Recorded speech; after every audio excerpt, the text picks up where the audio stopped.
어제 토요일반 모 일간 신문 문화면에 요즘 우리나라 사람들이 참 뮤지컬을 많이 관람한다. 세계적으로 우리나라가 뮤지컬 강국이다. 뭐 그런 기사가 떴어요. 그러면서 요즘 아주 유명한 뮤지컬 중에 하나가 마틸다라는 제목을 가진 뮤지컬인데, 여러분도 아시다시피 뮤지컬은 노래하는 연극 아닙니까? 대사를 노래로 하는 주고받는 거죠. 저는 직접 가보지는 못했지만은 그 마틸다라는 뮤지컬 속에서 가장 인상적이고 대표적인 노래가 어른이 되면이라는 노래라고 해요. 제가 그래서 유튜브에 마틸다 어른이 되면 친구가 탁 나오더라고요. 그 요즘 참 좋은 시대예요, 그죠? 그런 기사를 보고 또 찾아볼 수 있으니까.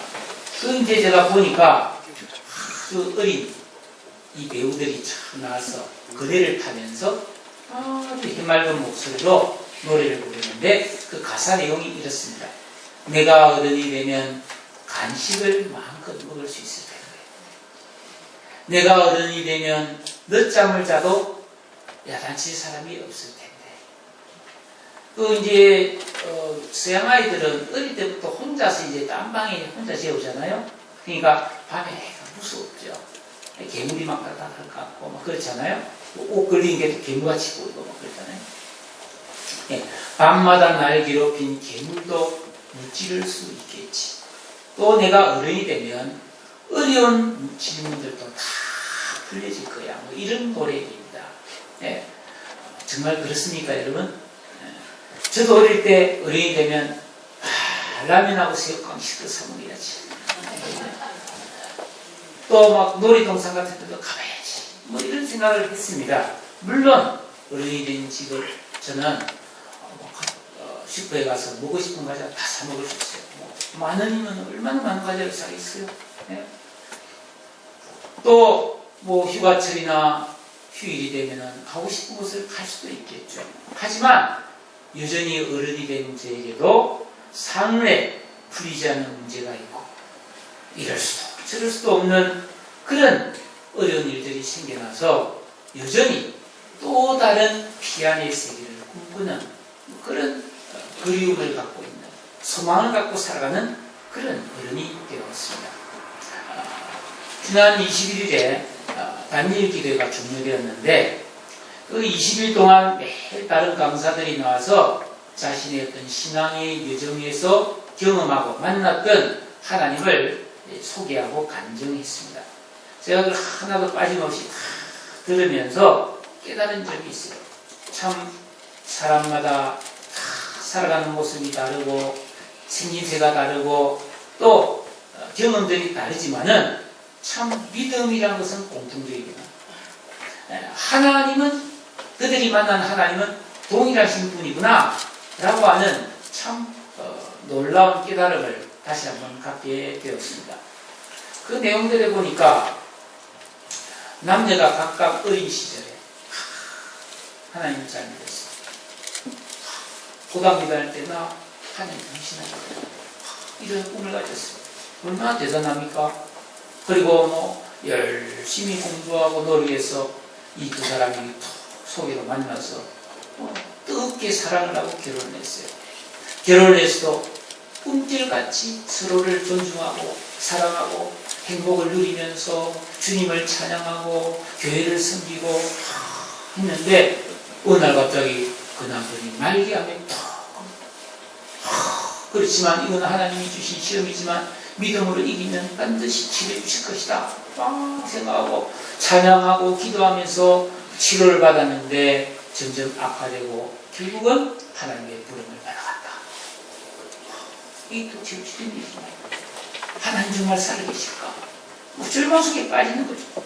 그러나 그런 고통 속에서 찾아오시는 또 하나님을 만나면서 다시 한번 믿음으로 일어서서 새로운 삶을 살아가는 그런 감정.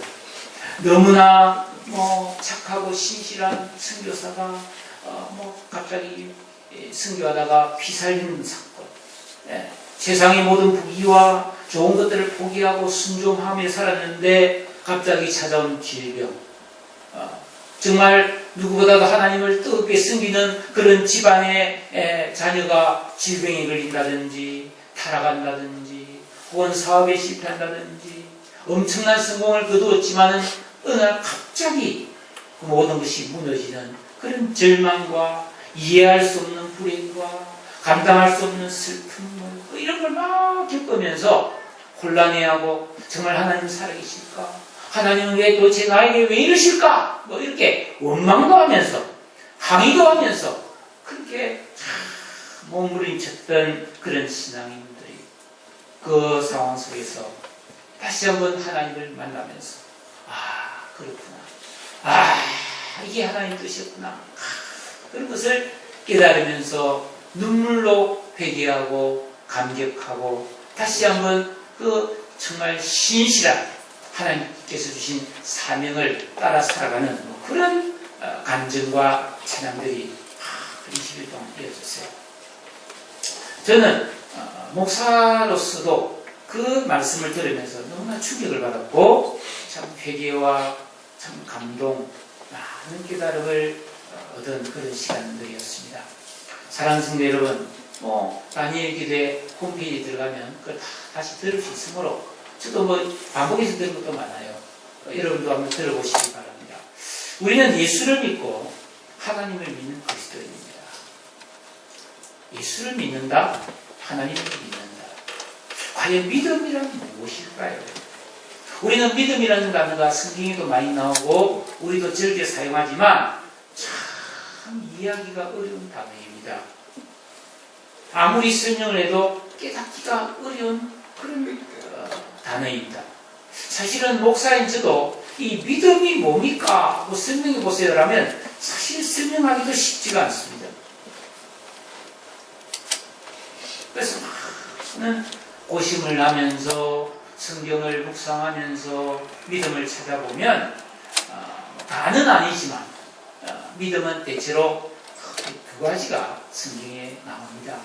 첫째로는 예수가 하나님의 아들 되심을 믿고 그분이 나의 구원자 되심을 믿고 죄를 회개하고 구원을 받는 그런 1차 믿음입니다. 이것을 지위 구원의 믿음이라고, 법적 구원을 받는 믿음이라고 합니다. 우리가 이 회개하고 예수를 내 마음의 구원자로 영접하는 이 믿음을 통해서 우리는 구원을 받지요. 그런데 이 믿음은 인간의 노력으로 믿어진 게 아니고 전적으로 하나님의 선물이라고 되어 있습니다. 그리고 우리가 이런 하나님의 선물인 믿음을 통해서 예수를 믿고 딱 구원을 받은 하나님의 자녀된 성도는 예수를 믿으니까 예수님이 하신 말씀도 믿어야 되겠죠. 그 말씀을 믿고 그 말씀을 순종하고 기도하면서 나 자신의 삶을 거룩하게 가꾸어가는 성화구원의 믿음이 있습니다. 이 성화구원의 믿음은 예수를 안 믿는 사람은 아무 해당이 없어요. 아무리 그 사람들이 성경을 연구하고 그래도 안 됩니다. 예수를 믿고 구원받은 사람만이 예수님이 베푸신 그 구원의 은혜와 우리 안에 부으신 성령의 도우심을 받아서 말씀에 순종하고 또 회개하고 기도하는 것을 통해서 내가 영적으로 자라고 믿음이 성장하는 것이죠. 예. 여러분 이 예수님 하나님이 선물로 주신 1차 구원의 믿음과 이 성화 구원의 믿음을 혼동하면 안 됩니다. 많은 그리스도인들이 예수 믿습니다 하는 이 신앙생활이 참 모든 신앙이 다인 것처럼 착각하는 경우가 참 많이 있습니다. 이 성경을 읽어보면 전혀 그렇지 않은 것을 알게 됩니다. 너희는 두렵고 떨림으로 너희 구원을 이루어가라고 하셨지 않습니까? 이것은 말씀과 기도의 신앙생활을 통해서 우리의 자기 구원을 이루어가는 것입니다. 성화구원을 말하는 것입니다. 자, 오늘 성경 말씀 5절에 보면은 사도들이 어느 날 예수님께 여짜오되 예수님 우리에게 믿음을 더하소서 하고 부탁드리는 장면이 나옵니다. 아시다시피 이 사도라는 직분은 예수님을 따르는 수많은 사람들 중에서 예수님이 친히 선택하셔서 그들과 3년 동안 합숙을 하면서 그들에게 하나님 나라의 말씀과 진리를 집중적으로 가르치고 훈련한 사람들이 아닙니까? 이 사도들은 그러면 구원받은 사람들입니까? 아닙니까? 당연히 구원받은 사람들이죠. 왜냐하면 이 사람들은 예수님이 부르실 때에 자기 배와 가족과 재산을 다 버려두고 너무나 불확실한 시대에 인생 전체를 예수님께 던진 사람들입니다. 이들은 예수님을 따라다니면서요, 엄청난 믿음의 능력을 목격했습니다. 소경이 눈을 뜨고 안전뱅이가 일어나서 벌떡 뛰어다니고요, 나병이 낫고 또 중풍병이 낫고 귀신이 떠나가고 오병이어가 기적이 일어나서 5,000명이 막 배불리 먹는 거, 그리고 막 풍랑치는 바다에서 예수님이 잠잠해라! 그러니까 막 태풍이 탁 꺼지고 파도가 탁 잠잠해지는 그런 거. 그리고 죽은 사람이 살아나는 것도 3번이나 봤어요. 무덤에 묻어서 썩은 냄새가 풀풀 나는 그런 시체가 살아나고, 방금 숨이 끊어진 소녀 회당장 야이로의 딸이 살아나고, 나인성의 과부의 외동아들이 죽었는데 막 시체를 메고 울면서 오는데 예수님이 막 또 살려주는 그런 엄청난 이적과 표적을 제자들이 봤죠. 이 과정에서 예수님은 항상 뭘 강조했냐면 믿음을 강조했습니다. 죄인들이나 백부장들이나 배부장이나 이방인들에게, 야, 너희 믿음이 크다. 내가 어디서 이런 믿음을 보지 못했다. 너의 믿음이 너를 구원했다. 뭐 이러면서 칭찬하시고 그들의 간구를 응답해 주신 장면이 복음서에 많이 나오지 않습니까? 그런데 종종 제자들은 예수님께 책망을 받았어요. 이 믿음이 작은 자들아, 이 덜 믿는 자들이여, 너희가 어찌하여 믿음이 없느냐 하면서 제자들은, 사도들은 책망을 받아요. 그래서 특히 마가복음 같은 데 보면요, 이방인, 죄인, 여인들은요 예수님께 믿음 좋다고 칭찬 많이 받았습니다. 근데 사도들은 믿음이 없다고 계속 책망받는 이야기가 나와요. 참 놀라운 이야기죠. 그 제자들은 어떻게 하면 믿음이 좋아질까? 나는 믿음이 성장하고 싶다. 주님께서 행하시는 그 인간의 한계를 뛰어넘는 하나님의 전지전능하신 믿음의 역사를 보면서 우리는 믿는데, 모든 걸 버리고 예수님을 따랐는데 왜 우리는 안 될까? 어떻게 하면 믿음이 좋아질 수 있을까? 고민하다가 예수님께, 예수님, 우리에게 믿음을 좀 더해주세요. 좋은 믿음이 좀 되게 해주세요.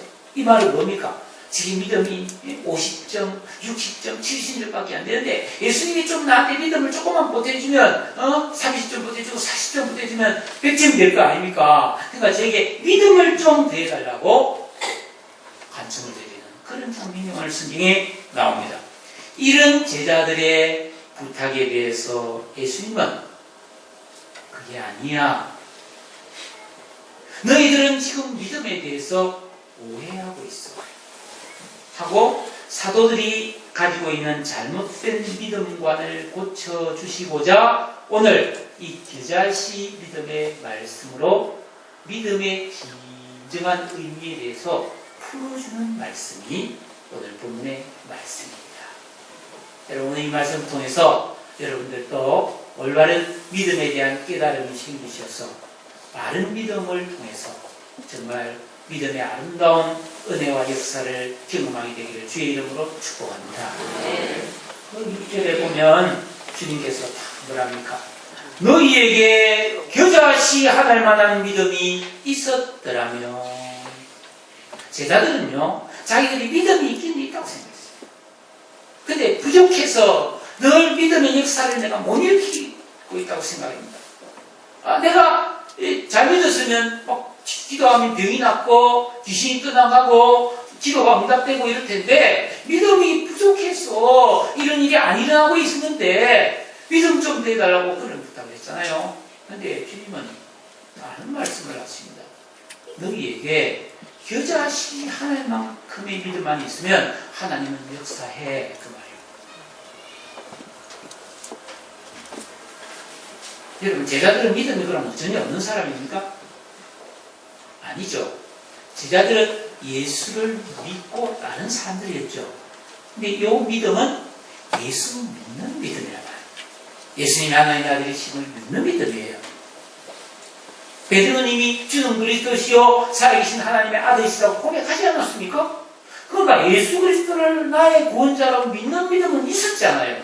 근데 지금 너희에게는 겨자씨 하나님 만한 믿음도 없다고 지금 또 예수님이 말하잖아요. 이 믿음이 뭡니까? 성화군의 믿음이라는 겁니다. 그렇다면 겨자씨 하나님 만한 믿음은 어떤 믿음일까요? 여러분 아시다시피 겨자씨는 모든 식물의 씨앗 중에서 가장 작은 것이라고 했습니다. 눈에 안 보여요. 손바닥에 올려놔도 안 보입니다. 씨앗 같지도 않아요. 그냥 뾰족한 형태로 저만한 콕지근한 것보다 더 작아요, 사실은. 그런 작은 씨의 믿음을 비유하고 있는 건데, 여러분, 그러나 그럼에도 불구하고 이 겨자씨는 너무너무 작지만, 너무너무 부자연스럽지만 그 안에 뭐가 들어있습니까? 생명이 들어있습니다. 이게 엄청난 거예요. 생명이 들어있다는 게 엄청난 겁니다. 여러분, 오늘날 과학 문명의 발달을 통해서 사람들은 별의별 것을 다 만들어냅니다. 핸드폰, 텔레비전, 큰 텔레비전도 만들어내고, 비행기를 마음대로 타고 다니질 않나요? 예, 이제는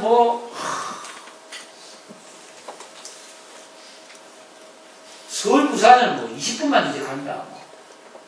미국까지 1시간이면 간다. 이런 시대가 지금 다가오고 있단 말이죠. 그런데도 불구하고 사람은 파리 한 마리, 개미 한 마리, 잡초, 풀 한 포기를 만들 수 없습니다. 생명은 오직 하나님만이 주실 수 있는 것입니다. 할렐루야. 그 사람도 원래 하나님이 창조할 때 흙으로 사람을 딱 진흙으로 사람을 빚어놓고 그 코에 후 하고 하나님이 생명을 불어넣어 주니까 살아있는 존재가 되어버렸지 않습니까? 근데 이런 살아난 사람이 하나님이 먹지 말라 하신 선악과를 따먹고 범죄함으로 죽은 존재가 되었다고 성경은 말하고 있습니다. 여기서 죽었다는 말은 시체가 되었다는 말이 아닙니다. 전정 인간을 인간답게 만드는 하나님의 생명을 잃어버렸다 이 말이에요. 영이 죽었다 이 말이에요. 인간은 그런 존재로 살고 있습니다.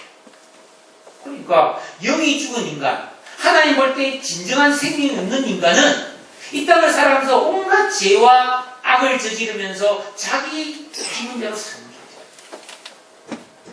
그런 죄. 에베소 2장 1절에 보니까 그는 허물과 죄로 죽었던 너희를 살리셨다. 그래 말하고 있습니다. 무슨 의미일까요? 요한일서 5장을 한번 읽어주세요.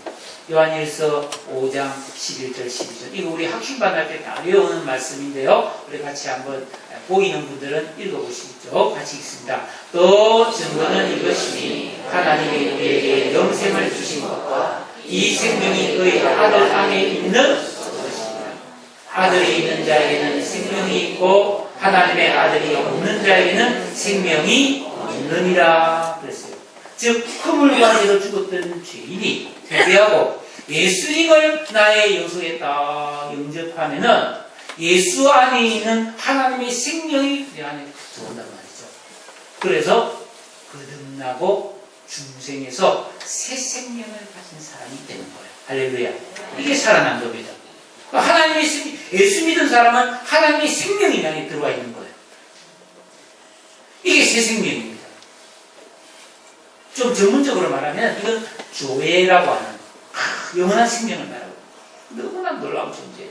여러분 예수 믿고 구원받았다는 것은 너무나 놀라운 존재예요. 여러분 이런 돌덩어리가 생명 있는 씨앗이 됐다 이 말이 똑같은 겁니다. 이게 엄청난 일이죠. 이게 가능한 일입니까?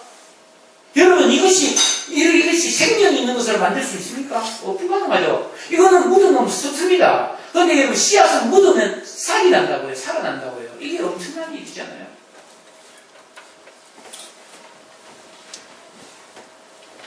이처럼 죄인으로 영이 죽은 인간이 예수를 믿고 구원받고 거듭나서 생명을 가진 사람을 씨앗에 비유한 겁니다. 씨앗. 불신자는 이런 하나님의 생명이 없어요.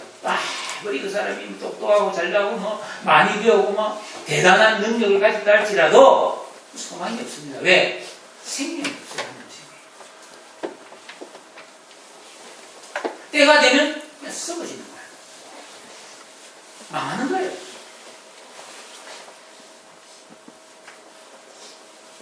그런데 우리가 예수 믿고 구원받아서 하나님 생명이 들어와서 우리가 씨앗이 됐잖아요.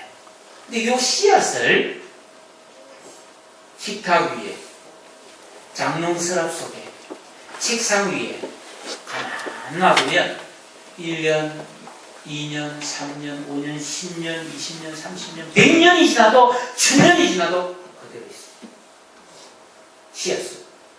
근데 이 씨앗을 계절의 질서에 따라서 좋은 땅에다가 다 심으면 어떻게 됩니까? 어마어마한 변화가 일어납니다. 그 벼사그러는 조그만 씨앗이 거기서 싹이 나서 새파란 싹이 탁 나서 잎이 탁 생기고 그 가지가 쭉 자라면서 꽃이 탁 피고 때가 되면 열매를 탁 맺는단 말이죠.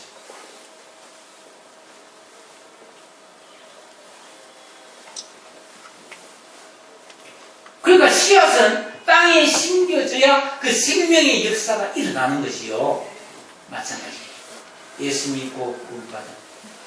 그래서 하나님의 생명을 가진 그리스도인도 가만히 있으면 그대로 가요. 예수님이 하늘의 밀알이 땅에 떨어져 썩지 아니하면 그대로 있고 썩으면 많은 열매를 낸다고 그러지 않았습니까? 엄청난 진리죠. 그런데 이 진리는 미스테리하기 때문에 우리가 쉽게 못 깨닫는 거죠. 그러니까 우리 그리스도인들은 생명을 가진 게 중요한 게 아니고 이 생명이 하나님 뜻대로 심겨져야 된다 이 말입니다. 이 심겨져 있는 게 뭐냐? 그럼 마가복음 4장 30절에 나오거든요. 또 이르시되 우리가 하나님 나라를 어떻게 비교하며 무슨 이로 나타낼까? 그 다음에 겨자씨 한 알과 같으니 땅에 심길 때는 땅 위의 모든 씨보다 작은 것이로되 심긴 후에는 자라서 모든 풀보다 커지고 큰 가지가 생겨서 거기에 공중의 새들이 와서 그 그늘에 깃들일 만큼 자란다. 이 겨자씨는 너무 눈에 안 보이는데 이게 나중에 자라면은 거기에 새들이 와서 둥지를 틀 정도가 된다 이 말이죠. 네? 여러분 이건 너무나 우리 잘 아는 거 아닙니까? 저는 상추 심부려서 상추 자라는 거 봤어요. 참 안 늦게 자라거든요. 그렇지만 자라기 시작하니까 계속 뜯어먹는데 계속 자라더만요. 네. 고추가 생기고요. 참깨가 막 심으면 참깨가 나고 말이죠. 감자를 심으면 감자를 키울 수 있고 말이죠. 네. 하나님의 생명을 가진 성도들도 이와 같이 하나님의 뜻 안에서 심겨져야 변화가 일어나고 놀라운 역사가 나타남을 믿으시기 바랍니다. 네. 그렇다면 씨앗이 심겨지는 것은 알겠는데 구원받은 그리스도인이 심겨진다는 것은 무엇일까? 이게 비밀이에요. 이걸 깨달기가 힘든 겁니다. 이거는 어려운 건 아니에요. 예수님 다 말씀해 놨어요. 그런데 비유로 말씀해 놨어요. 마태복음 13장, 마가복음 4장, 누가복음 8장을 비롯해서 복음서에 예수님이 모든 그에게 모든 말씀을 비유로 말씀하지 않았어요? 그러니까 이거는 깨닫기 어려운 거예요. 보기는 보아도 알지 못하며 듣기는 들어도 깨닫지 못하는 사람이 대부분이라고 말했어요.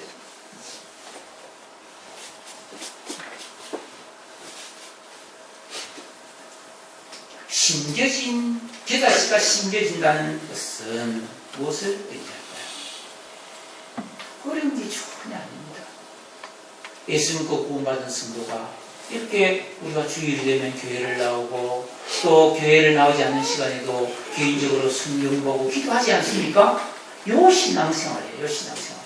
근데 요 신앙생활에 전제가 있습니다.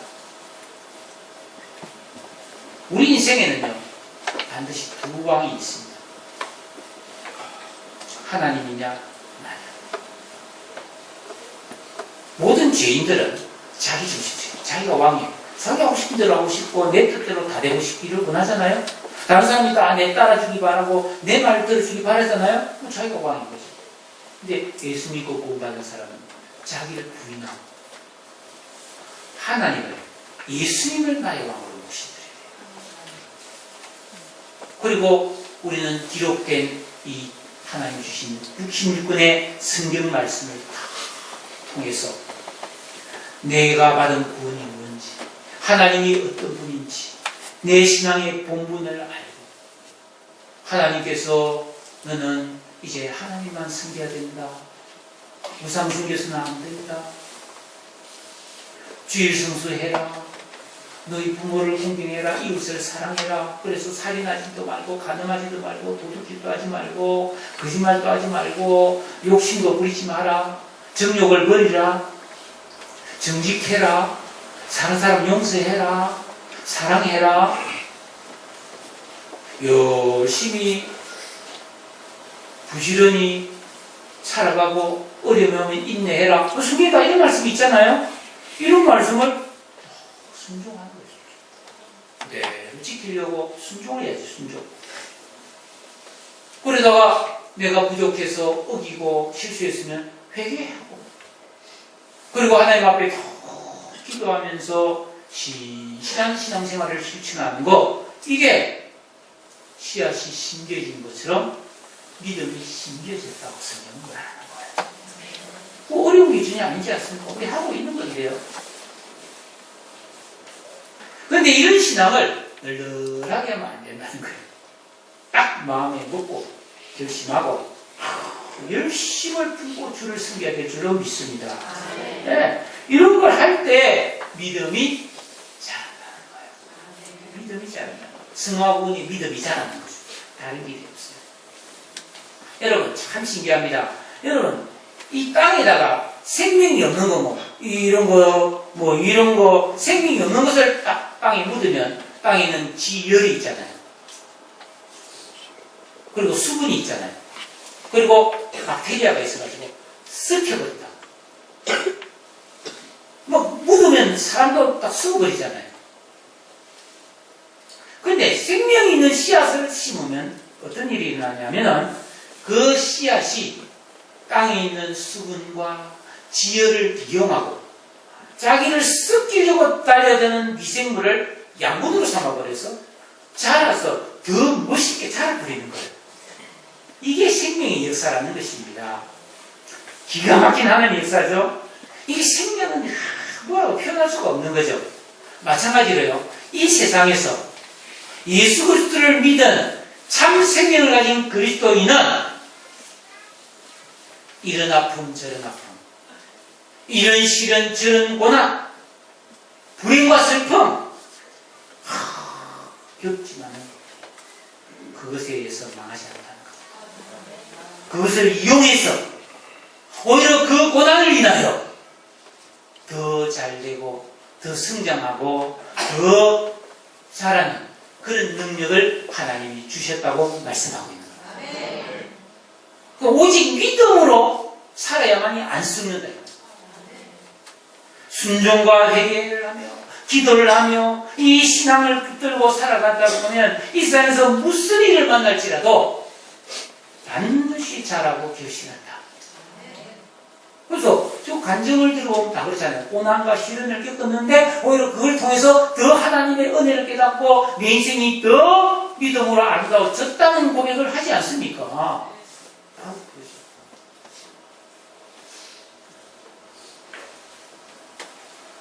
그런 믿음을 갖게 되면 어떤 역사가 일어나는가? 오늘 성경 보세요.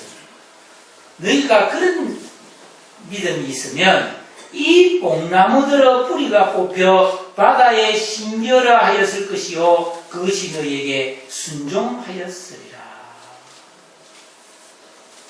우리가 이 심겨진 씨앗 믿음을 가지고 열심히 말씀에 순종하고 기도하고 회개하고 이거를 열심히 하면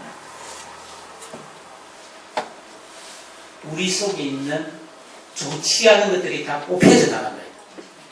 여러분 여기서 말하는 뽕나무는 그 전에도 말씀드렸다시피 이스라엘의 나라에 있는 돌감람나무입니다. 이 나무는 굉장히 오래 묵은, 우리나라 시면은 막 저 시골에 있는 막 그늘에 있는 느티나무 같은 거 있잖아요. 그런 나무처럼 큰 나무예요. 그리고 이스라엘 나라는요, 이 가물량이 우리나라보다 훨씬 적어요. 한 4분의 1 정도밖에 안 되기 때문에 이 나무들이 살기 위해서 뿌리를 깊이 내려요. 여러분, 우리 큰 아름다리 소나무나 그런 느티나무 그런 거를 뿌리째 뽑아내는 게 쉬울까요, 어려울까요? 너무너무 어려운 거예요. 그죠? 사람은 그냥 삽으로 파서는 그 불가능하다고 볼 수 있죠. 뭐 되기야 되겠지만은 그런 나무의 뿌리를 뽑아내는 게 너무너무 힘들다는 겁니다.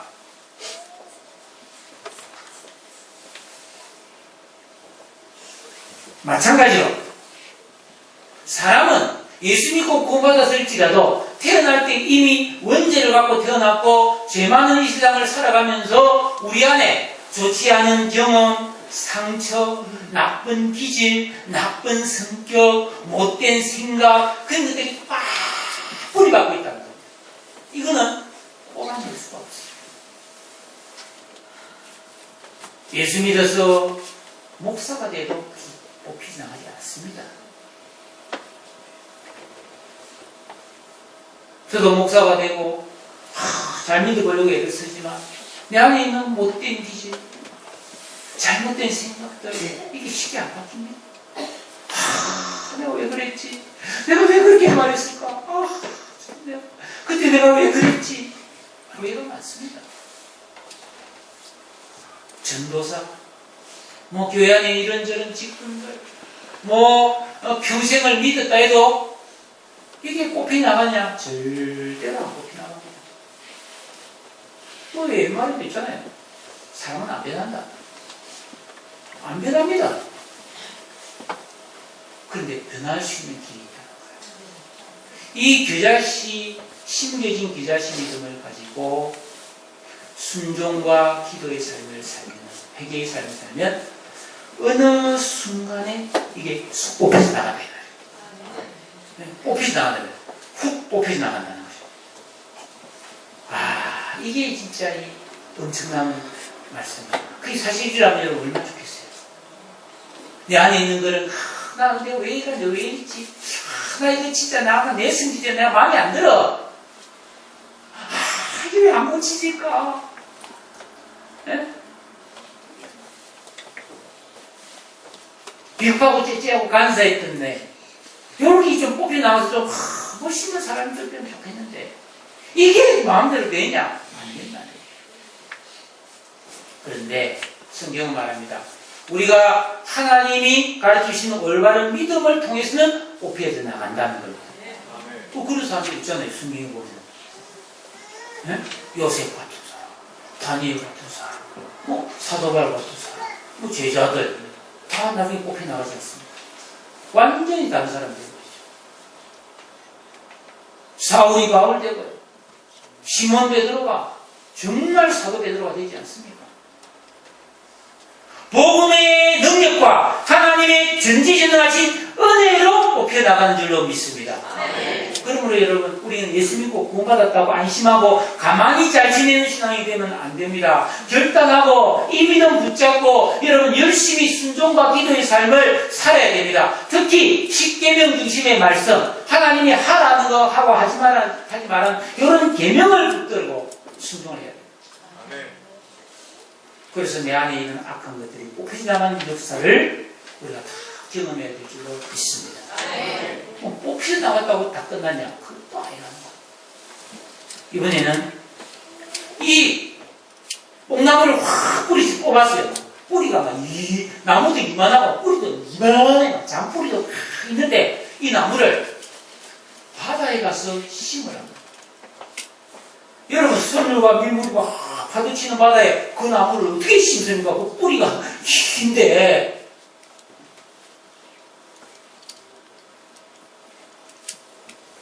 우리 안에 악하고 못된 기질이 뽑혀서 나가서 끝난 게 아니고 성령의 아빠의 열매와 같이 예수를 닮은 아름다운 기질과 하나님 나라의 거룩한 성품이 심겨져야 된다 이 말이지. 근데 이것도 쉽지 않다는 겁니다. 바다에다가 나무를 심는 것처럼 그건 거의 불가능한 일이라는 것이죠. 근데 마가복음 4장 26절과 29절 사이에 보면 자라나는 씨앗비가 나옵니다. 하나님의 나라는 사람이 씨를 땅에 뿌린 것 같아서 그 씨를 딱 뿌려놓고 물을 주고 햇빛을 받으면 사람이 씨가 나는지 안 나는지 지켜보고 있지 않아도 밤낮 자고 깨고 안중에 그 씨가 때가 되면 딱 자라지 않습니까? 싹이 나지 않습니까? 내가 어떻게 자라는지 모르지만 어느 순간 딱 싹이 나 있는 거예요. 어느 순간 잎이 탁 나 있는 거예요. 근데 자라서 막 열매를 맺는다는 것이지요. 마찬가지로 예수 믿고 구원받은 성도들이 이 예수님이 풀어주시는 올바른 믿음의 길을 가기만 하면은 심겨진 씨앗처럼 나도 모르는 사이에 세 사람의 거룩한 성품이 만들어지고 자랄 줄로 믿습니다. 우리 이거 해야 된다는 거예요. 이거. 여러분 막연하게 우리가 교회 다니면서 너무나 많은 세월을 어떻게 은혜 받았다. 정말 교회에서 좋은 그런 성도의 교제가 있다. 너무너무 참 재미나다. 그게 중요한 게 아니고요. 그게 나쁘다는 게 아니라 진짜 중요한 것은 이거라는 것입니다. 뽑혀져 나가고 심겨진다. 어떻게 가능한가? 하나님이 그렇게 되도록 정해놨다는 겁니다. 반드시 된다는 겁니다. 다른 방법은 없다는 것입니다. 말씀대로만 된다는 것입니다. 그런데요, 이걸 사람들은 잘 하기 싫어합니다. 다른 길을 찾습니다.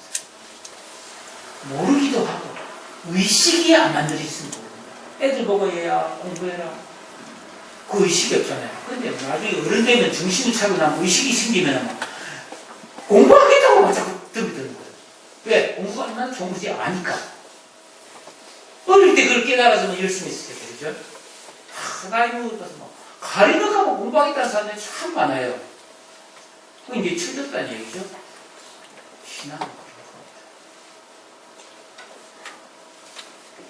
여러분, 이 교회가 심겨진 기다시 하나의 믿음으로 여러분 우리 속에 있는 악한 것들이 뽑혀져 나가고요. 정말 거룩한 것들이 심겨지는 역사가 우리 한분 한 분이 일어나기를 주의 이름으로 축복합니다. 그게 성숙한 그리스도입니다. 그 사람이 진정 성령 충만한 사람이죠. 그렇지 않고 어떻게 그렇게 됩니까? 방법이 있습니까? 자, 이어지는 그 7절에서 10절의 말씀 참 재미납니다. 여기 보면 무익한 정의 비유인데요. 이런 심겨진 제자식 믿음으로 뽑혀나갈 것이 뽑혀져 나가고 거듭나고 중생한 세 사람의 아름다운 의식과 이성과 지각이 다 지혜가 생기고요. 총명이 생기고 그런 진정한 신앙인의 모습이 어떠한가를 단면적으로 보여주고 있는 것입니다. 자, 이런 내용입니다. 어느 집에 주인 집에 종들이 있는 거예요. 아침에 주인이 나와서 야 종들아 모이라. 너는 오늘 가서 밭을 갈고 김을 매라. 너 그 밭 뭐 천평이면 천평 이 오늘 김 매라. 너는 가서 양을 사라.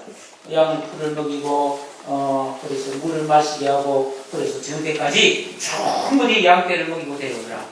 너는 산에 가서 나무를 내라. 너는 뭘 해라. 종들에게 지시를 했어요. 종들이 막 주인의 명령대로 충실하게 막 열심히 맡은 일을 쫙 했어요. 그리고 이제 저녁 해가 좀 뛰어갈 때 종들은 하기 싫어요. 너무 열심히 해가지고. 그래서 집에 딱 왔는데 주인이 어이구 종들아 수고했다. 와서 밥 먹고 쉬어라. 그렇게 안 한다 이 말이에요. 옛날에 종이 있을 때 종들은 그런 대우를 받을 수 없잖아요. 오면은 야 이젠 집안일 해라. 내가 먹을 식사를 준비해라. 밥 먹을 동안 옆에 딱 서 있어. 물 가져와. 반찬 더 가져와. 야, 이게 뭐야? 이 오늘 밥 마시기 왜 이래? 다시 해와. 그래서 실컷 또 부려먹고 집안일로. 그 주인이 자기 할 거 다 하고 나면은 그제서야. 야, 이제 밥 먹고 쉬어라. 그런다는 거예요. 그 주인 종들이 자, 종들 하루 종일 일했죠. 주인이 또 집안일 시켰죠. 인간으로서 너무너무 비참하게 고생을 했어요. 그런데 그렇다고 주인이 야, 너희들 참 고맙다. 감사합니다. 그러냐? 아니라는 거예요. 그럼 당연히 종으로서 종은 원래 그렇게 해야 되는 거라는 거예요. 그 종들 입장에서는 야, 진짜 하루 종일 놀면서 말이지. 지가 좀 하겠지. 하루 종일 일하고 돌아가는 우리한테 시키냐? 그렇게 하지 않고 주인이 막 시키는 거 다 한 다음에 나 참 바깥도 못한 종이다. 무익한 종이다. 우리가 하여야 할 일을 한 것뿐이라고 말하는 종이라는 거예요. 세상에 이런 종이 있을까요? 이런 종 없죠. 당장에 막 주인 갑질했다고 막 노동청에 고발하고 말이죠. 그럴 거 아닙니까?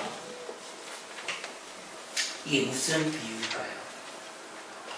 여러분, 종이 주인이 막 이거 해라 저거 해라 이거 해라 저거 해라 다 순종했다는 것은 구원받은 그리스도인들 심겨진 제자심으로 새 사람의 기질이 만들어졌기 때문에 하나님이 어떤 명령을 하시든지 어떤 지시를 하시든지 성령이 어떻게 인도하시든지 정확하게 진실하게 순종한 것을 말하는 거예요. 아브라함에게 야 너희 독자의 석 바치라. 예, 하나님 바치는 거야. 야 너희들 나를 따라오느라. 예, 하고 따라.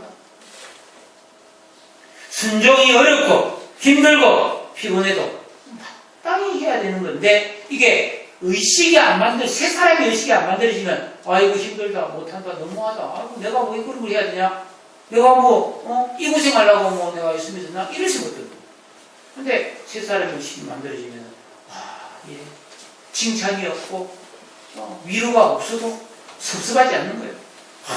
그리고 다 한 다음에 야 우리는 무익한 종이다.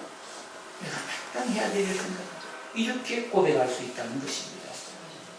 여러분 이거 뭐 사람 부리물라고 이런 말 하는 거 아닙니다. 네. 무슨 뜻이냐? 우리 구원받은 그리스도인들은 이 땅에서 아무리 수고하고 헌신하고 주를 위해 살아갈지라도 네. 하나님이 우리에게 베푸신 은혜, 구원, 자비, 천국의 상급에 비하면 아무것도 아니다. 어떤 사람이 회사에 취직했는데요. 이 사람 한 달에 예를 들어 월급을 200만 원 줬다 칩시다. 근데 이 사람이 열심히 일을 너무 잘해가지고 250만 원, 300만 원, 400만 원씩 일을 하면 주인한테 유익한 일꾼이죠. 수지 맞은 일꾼이죠. 주인을 기쁘게 하는 주인입니다. 그런데 월급이 200만 원 받는데 일은 뭐 50만 원씩, 100만 원씩, 150만 원씩 밖에 못하면 이 사람은 뭐예요? 주인에게 손해를 끼치는 무익한 종이라는 겁니다.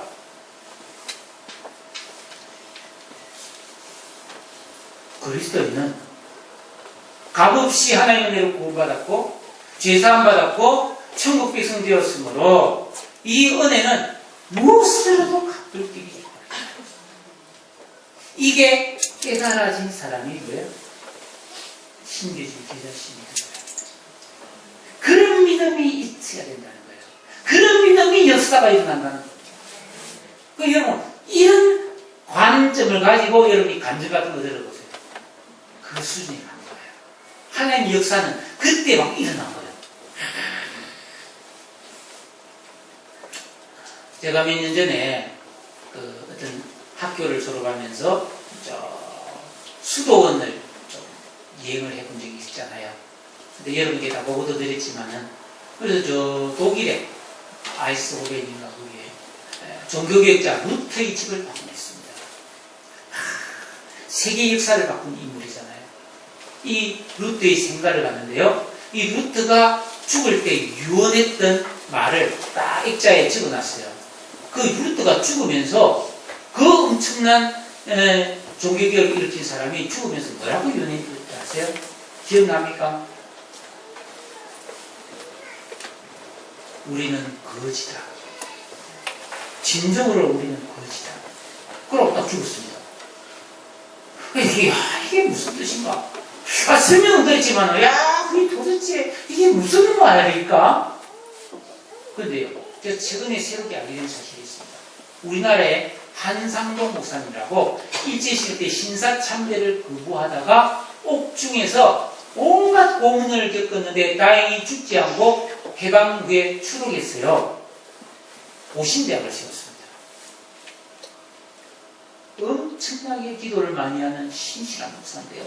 이분이 많은 제자를 키워내고 돌아가시면서 유언한 것을 우연히 알게 되는데요. 그분이 뭐라고 유언했냐니 임종하면서 숨이 흐르 하면서 눈물을 쭉 흘리면서 주님, 나는 도둑놈입니다. 나는 평생 주님의 것을 도둑질한 도둑놈입니다 하고 돌아가시대요. 오늘 이 무익한 종이란 말씀을 조금 깨닫고 보니까 이분의 말씀입니다. 종교개혁을 일으키고요. 그 믿음 지키느라고 일제시대 때 감옥에 갇혀가지고 막 모진 고문을 받고 막 그 고생하고 평생 피나고 바람이구나 막 이분은 막 기도를 엄청나게 많이 한 분이거든요. 그리고 학교를 세웠고 많은 제자들이 양육했고인데 무익한 종이라는 거예요. 이런 거룩한 믿음을 가진 기잘시 하나님만의 믿음을 가진 그런 자들 하나님은 어떻게 대우하시는가? 이사야 4장 18절에 보니까 내가 택한 야곱아 나의 아브라함의 자손아. 하나님은 벗이라고 하시옵소서. 야고보 2장 23절에 아브라함이 하나님을 믿으니 그는 하나님의 벗이라 칭합니다. 저때 믿음은 뭐예요? 우리 저 예수 믿습니다 하면 다 하나님의 벗인가요? 아니죠. 이 승화구원의 믿음도 진정으로 겸손하게 하나님을 말씀대로 믿은 사람은 말이죠.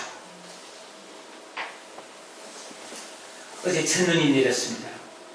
가을이 지나가고 겨울이 이제 도래했습니다. 우리는 겨울이 되면 밤에 잘 때 집에 난방을 돌리고 따뜻한 옷을 꺼내 입습니다. 한겨울에 영하가 5도, 6도, 10도 내려갔는데 밀지 모자 쓰고 반바지 입고 스리퍼 신고 이 월곡 해안길을 산책하는 사람은 아무도 없습니다. 왜? 그러면 병 걸리냐? 감기 걸렸어. 독감 걸립니다. 죽습니다. 하나님께서 세워놓으신 이 계절의 질서, 그 상계잖아요. 이 계절의 질서를 어겨도 신체에 타격이 옵니다. 하물며 영원한 실상이시다. 푸른 마루 꽃은 시드나 영원히 없어지지 않는 이 하나님의 말씀과 영적 질서를 어기고 산다면 어떤 일이 벌어질까요? 우리 인생에, 우리의 영혼에 더 엄청난 타격이 올 수밖에 없다. 여러분, 말씀에 불순종하고 죄를 지으면서 사는데 어떤 하나님의 그 진노가 없겠어요. 말씀에 순종한다는 것은 겨울에 겨울옷을 입고 여름에 시원한 옷을 가려서 입듯이 당연히 해야 돼요. 그리고 우리는 그 순종을 하더라도 아무리 수고하고 희생해도 하나님은 다 갚을 수가 없습니다.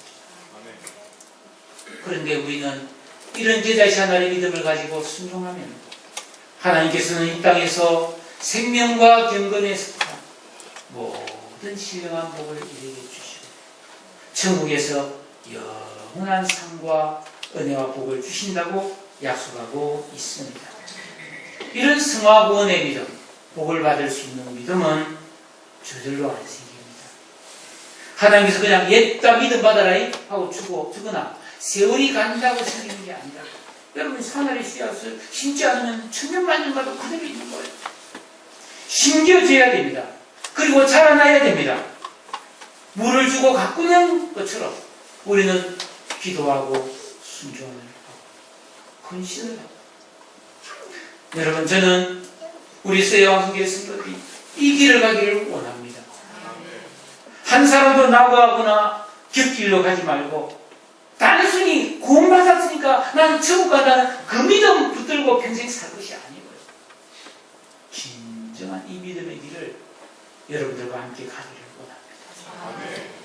이 길에서 여러분 진정한 소망을 발견할 것입니다. 여러분, 저는 신방을 하거나 우리 성도님들을 개인적으로 만나거나 혹은 이런 어려움 저런 어려움을 겪는다는 소식을 들을 때 너무너무 마음이 아프고 주의 부족함을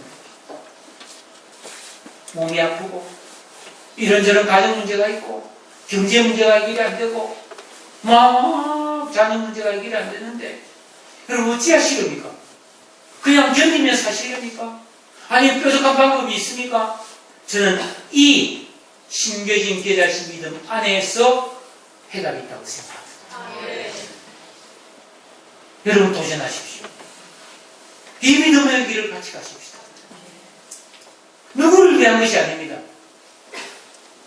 누구 눈치를 보는 것이 아닙니다. 하나님께 부름받아 내 구원을 이루라. 이 길과 진리와 생명, 이 길을 여러분과 함께 가기를 소망합니다.